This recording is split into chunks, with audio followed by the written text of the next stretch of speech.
A big storm system rolling across Texas may bring some sticking snow to parts of the bluegrass state. I've got the latest coming up. It's been a calm winter so far, and road crews say that's actually helping them prepare for possible snow this weekend. A Central Kentucky mother's message for other parents after a crash left her young daughter paralyzed. Tracking, alerting, protecting. This is WKYT News at 11. Good evening to you. It has been a quiet winter so far, but tonight we are tracking a developing winter storm that could bring snow to Kentucky later this week. Chief Meteorologist Chris Bailey's keeping a close eye on those snow chances. We begin tonight with his latest forecast. What? Snow? Yeah, it's been a long time coming for a lot of folks out there, and you mentioned the key word there, chance, and that is indeed what we're facing as we go into Friday night and Saturday. Short term, nothing to really write home about. Storm system that is in question is out across parts of Texas right now. It is bringing some big-time snows into the Texas Panhandle, into the Oklahoma Panhandle. That storm is slowly going to work its way on toward the east, and it is gathering steam as it does so. The track on that is going to be critical in determining whether or not we can get a few inches of snow or maybe just something a little smaller than that. Track on it as of now looks to hug the eastern seaboard of the United States and toward parts of the Carolinas as we go into Friday evening and Saturday morning. That would give us at least a period of some snow when we have the potential for some sticking snow. Now, exactly how much? Well, this winter, anything that can cover the ground would be considered the greatest snow we've had so far since November. That's how calm and quiet it has been across central and eastern Kentucky. Short term for your Thursday, nothing to worry about. It's a colder day with temperatures that'll top out 40 to 45 into the heart of the afternoon with a partly sunny sky. Though, guys, coming up, focus on the forecast on what we're talking about. And I've got a fresh look at the latest snowfall odds with a map that I'm just putting together based on the latest data that I'm seeing from the computer models. That's in a little over 10 minutes. Thank you, Chris. And what a difference a year makes for road crews around the bluegrass. Last winter, many of them were running out of salt because of all the snow we had. But so far this winter, road crews haven't had to use much of it. And as Garrett Weimer tells us in our top story at 11, they say they're in good shape for whatever comes our way this weekend. Unlike last winter, for county road departments this year, the salt situation is not a sticky one. Not yet, at least. Yeah, we're in a whole lot better shape this year than we were last year. Buen Smith is the head of the Woodford County Road Department. He says crews have only had to go out a few times so far this winter, mostly treating the roads for early morning traffic. Smith says because it's been a mild winter, they still have plenty of salt available to treat the roads when they need to. Smith says so far they've used only about 100 tons of salt. That means they still have about 600 tons inside this barn right now, with more available in reserve if they need it. Last year, he says they used about 1,400 tons. Other county road departments tell us they find themselves in similar situations. Jessamine County says at this point they still have 300 tons of salt on hand. And while it all depends on how many trips crews have to take the rest of the winter. So we're well ahead of the curve. And from my experience, a lot of times, at least since I've been here, we had a bad winter. The next winter usually is milder as far as salt usage. In Woodford County, Garrett Weimer, WKYT.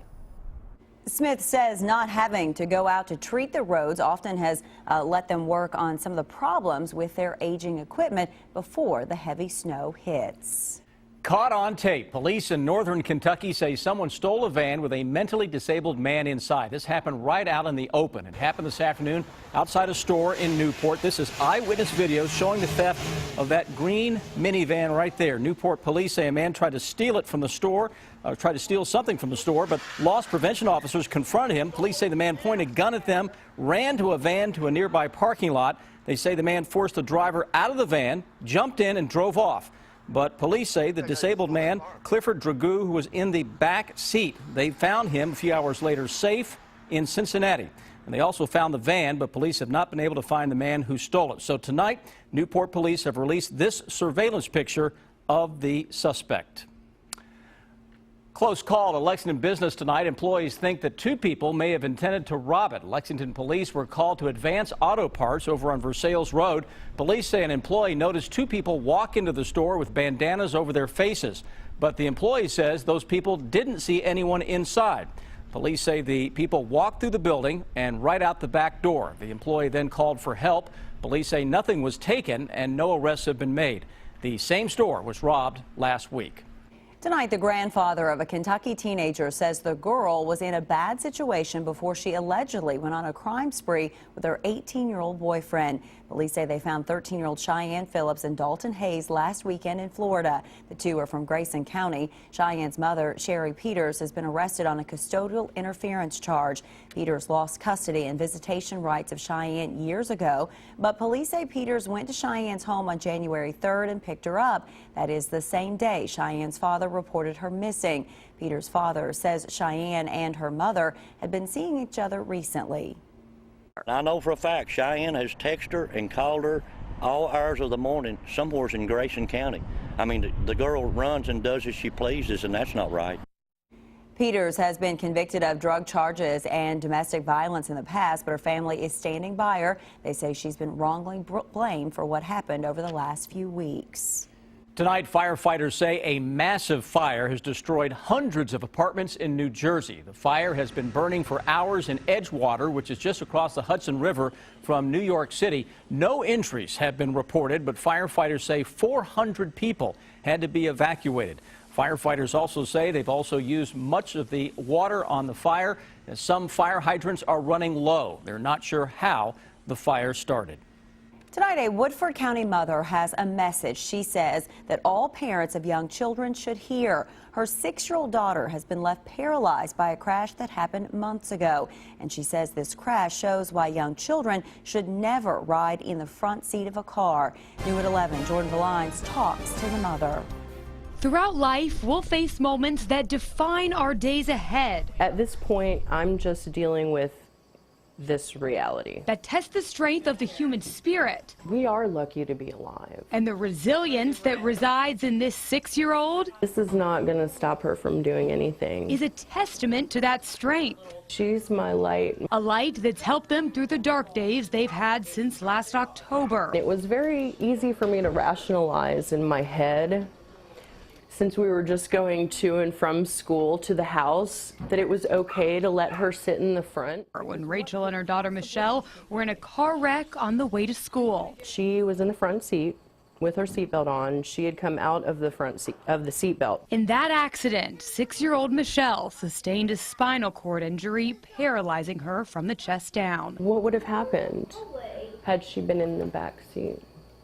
In a booster seat. Rachel says she still wonders if she could have changed her daughter's life-changing moment. No matter what, even if it's just on your road, I want parents to know you need to have your child properly restrained in a seat for their height and weight. Rachel now raising awareness and advocating for child seat safety, all the while summoning her strength. We have a lot of love. From the young girl, my beacon of hope every day, whose days are defined by defying the odds. She can still have a very long, happy, full, amazing life. In Versailles, Jordan Valines, WKYT. What an important message there for parents. Rachel Nadell has set up a GoFundMe account to raise money to buy a wheelchair-accessible van for Michelle. You can find the link to their GoFundMe account on WKYT.com. The Lexington Parking Authority is working on a plan to refund money to thousands of drivers mistakenly overcharged.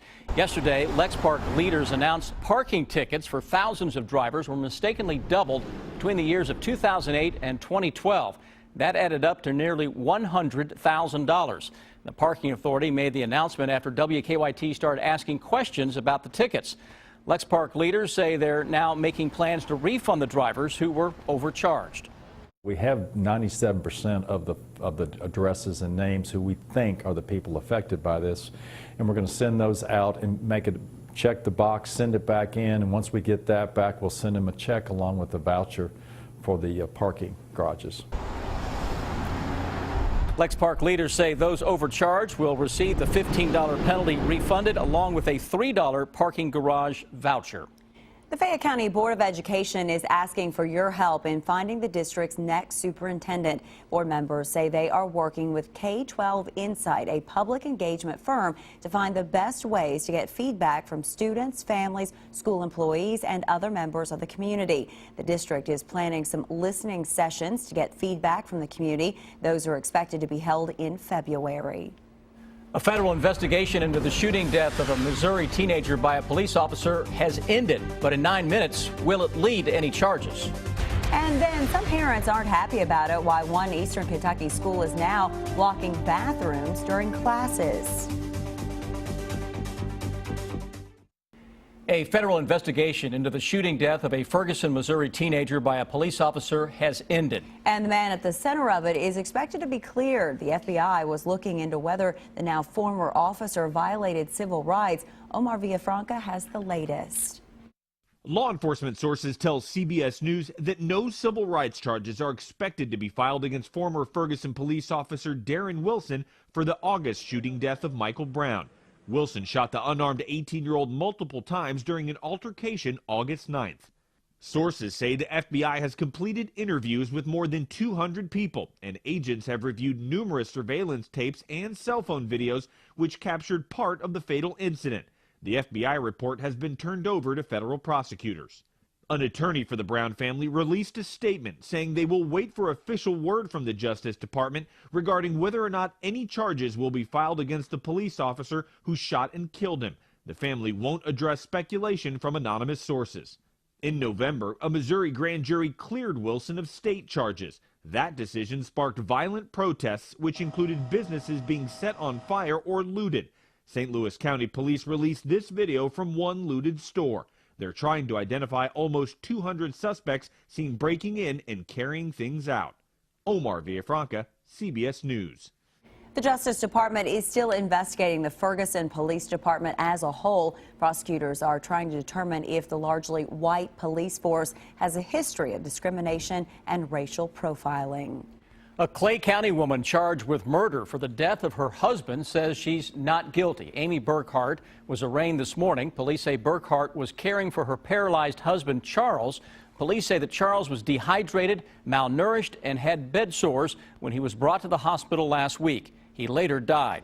Police originally charged Amy Burkhart with criminal abuse, but they upgraded the charge to murder yesterday.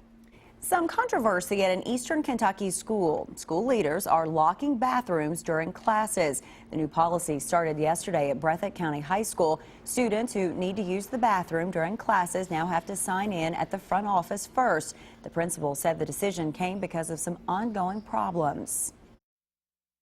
Well, we felt like it was a cultural issue with kids chewing tobacco and using our bathrooms sort of in a negative way with tobacco use, both smoking and chewing tobacco.